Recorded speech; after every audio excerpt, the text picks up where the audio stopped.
on and 30 seconds off. So for 30, so what's your goal? You want to find what is your limit for 30 seconds. Don't jump into a rate like 50 plus immediately. Start maybe with 40, and then go like 42, and then let's say 40. I mean, maybe you'll start with 36, and then try to really climb up and see what's your limit. The whole idea, once again, is to get comfortable or not to get stuck with the handle at the body, and really feeling, okay, I feel 36, okay, it moves around the body, good, cool, 30 seconds, I'll do next time, 38, still feel good, 40, like, I get stuck.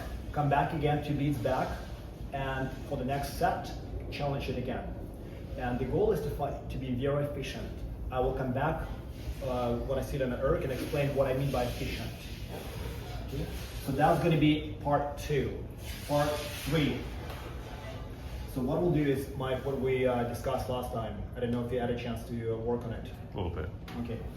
So we will develop, so part 2, you will have to produce a couple of sets, maybe, I would say 10 strokes. 10 strokes at rate 28 in both directions. You want to find maximum power you can generate for rate 28 this way and that way.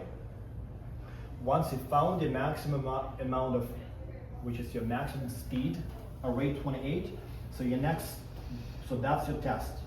Then your workout will be rate 28 for 10 strokes plus rate 30 for another 10. What you're aiming for to do, let's say, I'll keep it simple. Let's say you generate 2 minute split per 500 meters at rate 28, and when you switch to rate 30, do not increase the split. Keep the same rate. What will need to happen, you'll have to ease off some pressure to be able to maintain. So keep the same split, increase the rate. Correct. Next set, what you do, rate 28, and then go to rate 32. So that means you will have to ease off even more pressure. Last set, you have to, in the last set, rate 28 plus, you have to challenge. You have to challenge yourself. 30, 32, if you can, maybe 33, and so on. So what it teaches you that so normally at rate 28, you are building the power that's relative to the amount of power that you generate in a race. It should meet at rate 28. That's why I was asking you to find maximum pressure 28 while we're warming up.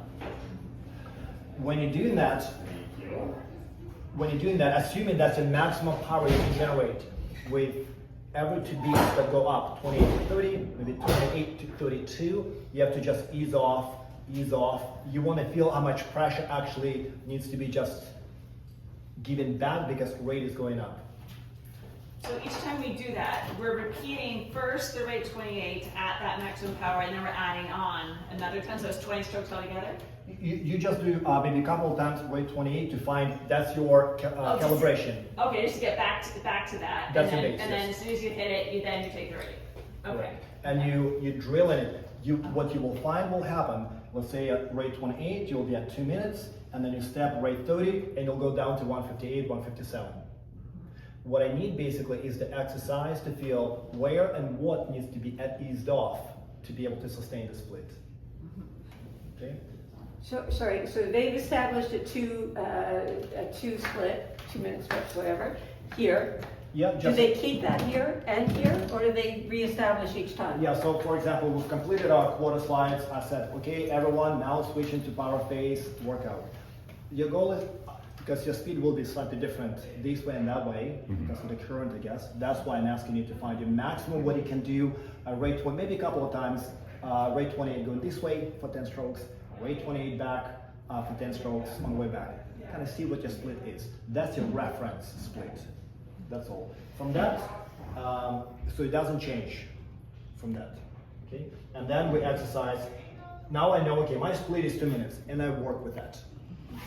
Okay, so I do rate 28 for 2 minutes, sorry, for 2 minute split for 10 strokes, and then I switch to rate 30, ease off.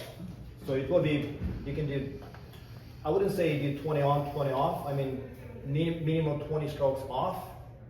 But I would say don't go to full complete recovery. don't stay in a zone where you're still puffing and cannot control the technique because you don't have enough oxygen or recover fully.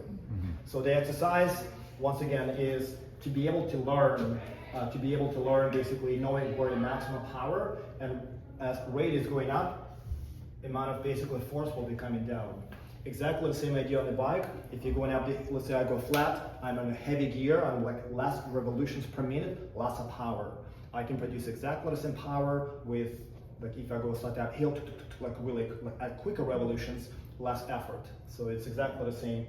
At some point, when rate will be going up, your effort will be going down. And now, why I'm saying it is that because when you're racing at a higher rate, it should be easier. Because we think, okay, if I'm almost dying at rate 28, there's no way I should be able to race at 34, because you're referencing how much energy you're spending at 28. In reality, basically, the higher the rate, it should be easier. Basically, you are using less force. Now, what it comes down to, it's not how hard you press, but how well you move in the boat.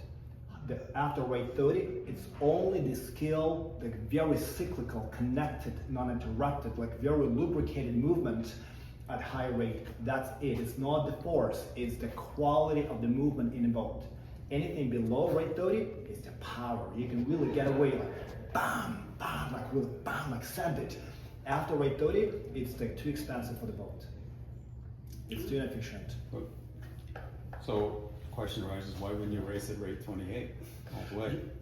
Is the intent to minimize fluctuations in speed of the boat? Yeah, I mean, you still can use, but it's, let's say if you have, as a master, so why I was saying at the very beginning, some people have different skills, some people have more endurance, some people have more power, more experience. If you just rely only on power and you've got 2 races only, then go ahead and you can play it. If you have only 6 races to go, that could be a little bit expensive. And also what you can do, if I were, for example, playing with my opponent, right? If I know I can do rate 28, but I've got a few cards left in my hand to play the game, I have a couple beats I can handle towards the finish, then I have more confidence.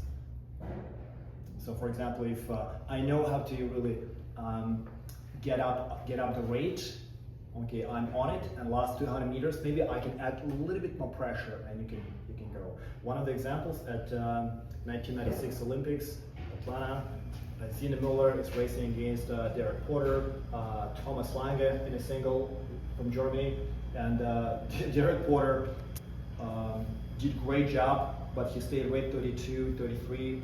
Zina Müller stayed 2.5 lengths behind, and probably, I think he was rate 36, and last 500 meters, you think, okay, rate 32 ahead, rate 36 behind, so he was just spinning it. And then he stepped up with a little bit more pressure last 500 meters, and just took off everyone. He did like a 130 in the last 500 or something, didn't he? Yeah, so it was wild. I mean, everyone was really, Derek like used lots of, I mean, everything, what he could in that race, and he did an amazing job, and Thomas Lange did like amazing job with all his experience, and then just tactically was slightly different for every single person. Or the one open one. Just a Delta Vernon kid with 135 for the 1,000. I think Kids do that now. It's wild. Yeah. Max, I think what Demas is asking is, at a higher rate, the boat's not fluctuating as much its speed per stroke. Is that what you're getting at? Yeah.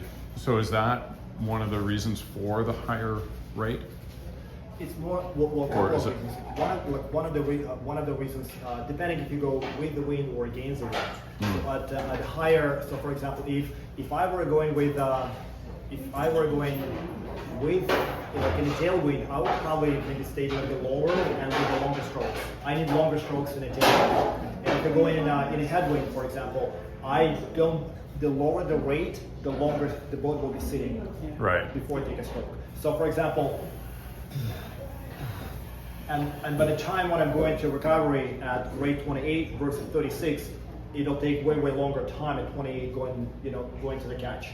So the stopping time is a little bit longer. Right. So that part. Someone has more endurance, maybe less power. That person would be probably staying more at a higher rate. the greater read. So it's more, I would probably say, what we're aiming for to achieve in general. Quarter slides here is kind of we're activating the ability to move handle around the backhand. We need to challenge ourselves, fast, like slightly pushing trick, like just on the line of the comfort zone, really making sure, like, okay, I feel slightly imbalanced here, but we need to push the zone. And this one is teaching you how to make a shift, and like I said, working on with what weight is increasing, when, how, and what needs to be eased off. That's what you need to learn about yourself. What I'll be doing, I need to watch. I'll focus just on one thing: the mechanics of handle movement around the backhand. Because it could be many things happening, maybe your body angle, and then the rest of it will be as a result why backhand did not happen properly. So I will not be saying, okay, it's a catch or something else. It's more, I'll be just focused on the backhand and what other factors are influencing you be efficient or not. Cool. Great. That's all. So once again, to be clear, so we will not be doing all together, all across, 30 seconds on, 30 off. So the outs, don't go also for the sake of better quality, don't go all the way where the swells are. Maybe stay within the bull nose or the bull nose. Bull nose. Yeah, okay. It's still the same. Bull nose for maybe 500 meters where water is flatter. That's it. So warm up, just give yourself probably just back and forth. That will be enough. And then start with 30 seconds on, 30 off. How many sets would be here? So that would be, that's a 20, so that's a